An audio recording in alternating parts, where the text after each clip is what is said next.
In this video series, I'm sharing the 30 lessons I've learned from the past 30 years.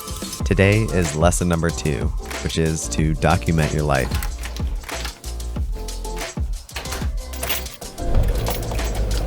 When I mean document, that means photo and video, but also journaling. These are all different ways that we can capture these experiences that we're having in life and have them in a quote-unquote concrete way. Like a lot of it's digital for me these days through photo and video, but I like the word document because it's like capturing what's happening and kind of like a captain's log, just a way to journal and have a history of things that have happened. The first point of documenting for me is it's just something I want to do, and I've always struggled a lot with just honoring that I want to do something and then just doing it.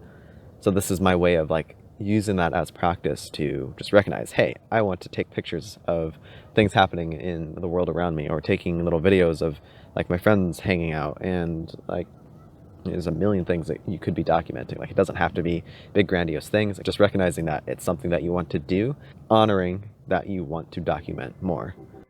That's enough. That's enough of a reason to even do this in the first place. Now, there's a handful of other benefits that I'm finding as a result of documenting over the years. I guess the biggest one is just you have something to look back on and see what I was doing when I was in my 30s. And it would be really cool just to see these little like things of how the world around me has developed over time, or how I have developed over time as well. I start to develop a little bit more confidence. Like I'm now watching like people drive by, and a year ago that like really bothered me. Like I would literally stop what I'm doing. I would stop recording because I was afraid of getting judged, instead of like holding my camera up and continuing to record and talk. Now that I've done it for so long, I've been able to see some of the growth that I've had. And the more that I do it, the more confident I feel in doing that, and the more grateful I'll be in the future for having done that. And it's building this practice of recognizing what I want and doing it, and not letting other people or my fears of what other people might say or do prevent me from doing the things that I want to do. And I feel like that is one of the core lessons that I'm learning through this process, is developing this like self-belief, this self-confidence, this bravery, this courage to overcome those areas of my life. The next one, like you just never know who is actually watching. I had an experience recently where a couple people came up to me and acknowledged some of the things that I've been writing on Facebook or my blog, or some of the videos that I've done on YouTube. And I just offered some encouraging words, like kind of seeing how I'm going through this journey of like self-discovery and self-expression, and trying to find my own way in the world, and especially when it's a little bit different than the norm. And even expressing things in this way is not really that normal. Like this is super weird. Like, you know, take a camera out into the middle of a construction field and start sharing my thoughts on why you should take video and document your life. Anyway, you never know who is watching, and you never know what kind of things you create that will inspire people. I'm finding that people will, over time, begin to share with you the impact that you've had on their life, or how this one little piece of content you created has helped to spark a new way of thinking, or sparked them into doing something that they've been delaying on, or gave them a new idea on how to navigate in their own life. You are the missing component. When I'm creating and when I'm documenting, it's not necessarily to say, you should do something different. This is what I think you should do. It's oftentimes just me documenting my process, journaling my process of what has been working for me. The way that I'm documenting is mostly just for myself, and it just has the added benefit of potentially helping others along the way too, in some way. Documenting helps me process my own experiences. So whether it's through a photo and a written post, or just journaling, or talking to a camera like this, it's helping me to navigate my own thoughts and my own opinions, and the way that I articulate things in such a way that I can now like tangibly churn through the gears in my mind to process something that has happened, or something that I want to navigate. But if it stays in my head, I can't like properly process. So it takes some kind of like physical, tangible engagement with the idea or the concept, or the fear or the indecision, for me to kind of move the ball down the court a little bit more and get to a clear conclusion. I find that it's through writing and through talking to a camera or talking to a friend that I'm able to process those things and come to better ideas and better conclusions on my own, because it's now moved from thought to spoken word, or some kind of action. You never know who might pass away. And I know this one might seem a little dark, but I think it's important. Some people in my life have passed away very unexpectedly, and I am now very grateful that I had a handful, and that others have had handfuls of photos and videos to share with myself, or for me to share with them, around these people and their lives, and getting to literally see their faces, their interactions, their expressions, the things they say, like the silliness in their behavior when we take silly photos, and just have that personality and that memory kind of baked into something tangible like a picture or something like that.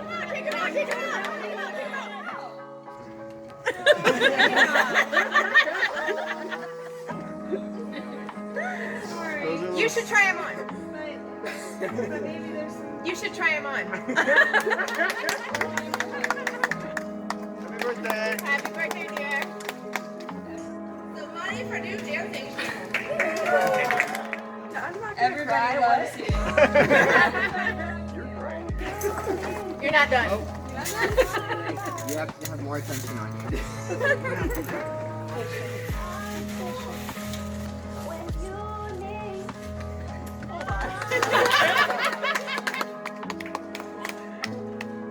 Yay! Yay! Oh wait, that's so cute! Yay!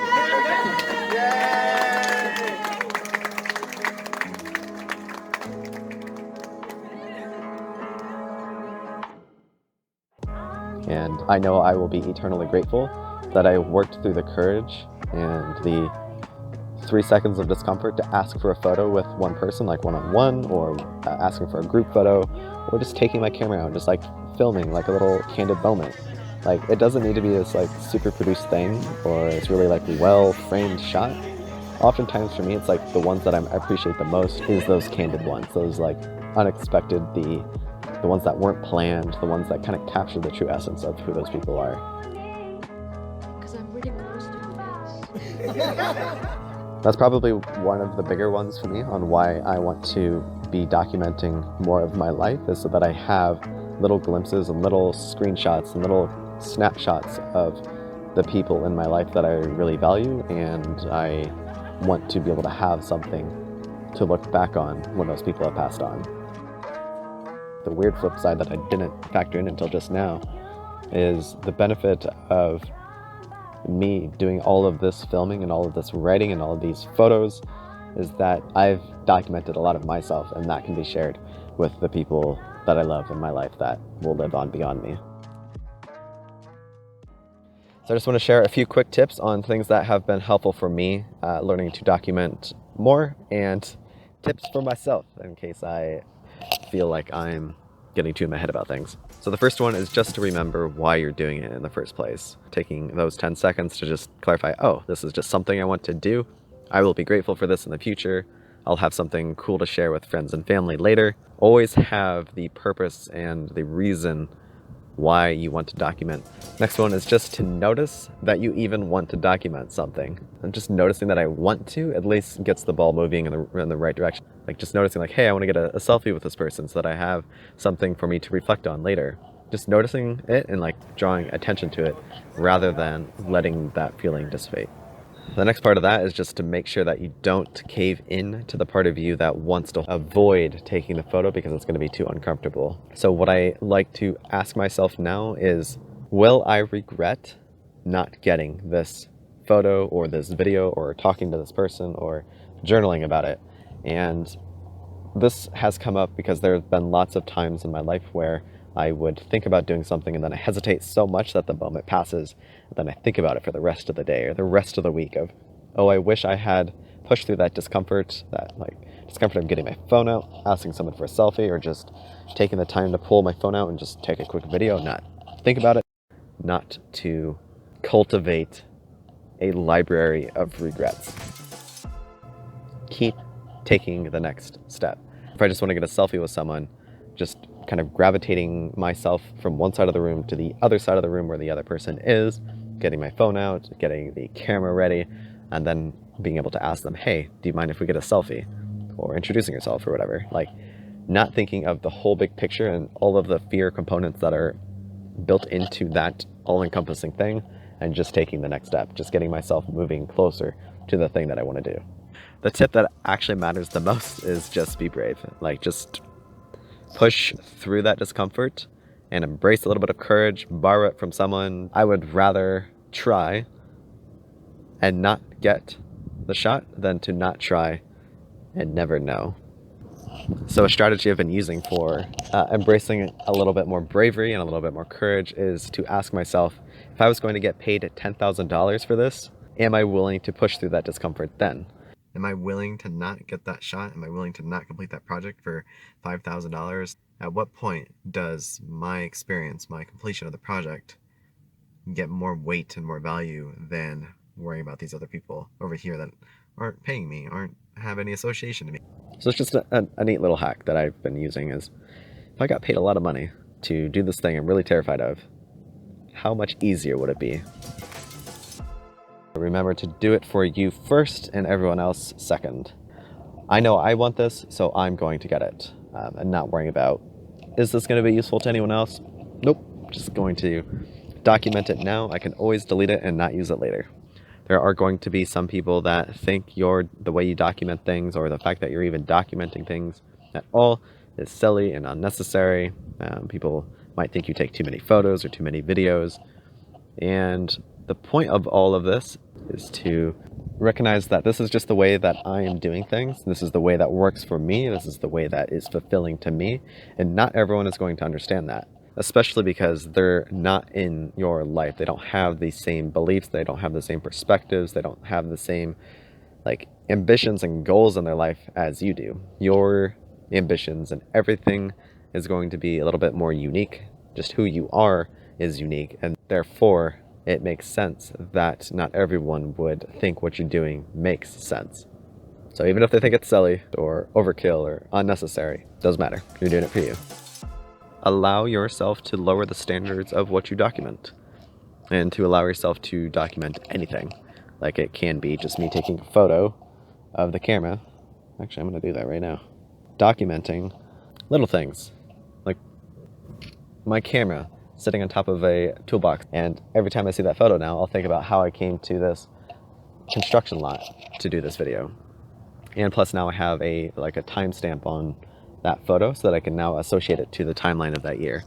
So lower your standards a little bit on what you document. It doesn't need to look pretty, it doesn't need to look perfect, it doesn't need to fit a certain story or anything. It's just capture and move on. And of course, capture the big exciting things and make the pretty things if you want that too. Just broaden the spectrum of what you are willing to document. Specifically because just having these little quick reminders, even if they're not anything you'll ever post online or use in a video or share with anyone else, Are you just recording it? they're just little brain clicks of, oh yeah, that happened that day, or that helped me to think about this thing over here, and that was from this experience and that made me think of this person. That's one of the reasons why I like having photos and just having so many photos, or just capturing things. Capturing doesn't take a lot of effort to do, but the value that I'll get out of them by taking that effort, very little effort, will be something I'll be very grateful for in the future. So I think it's time for me to move on. We'll talk about seeing yourself in the next little spot.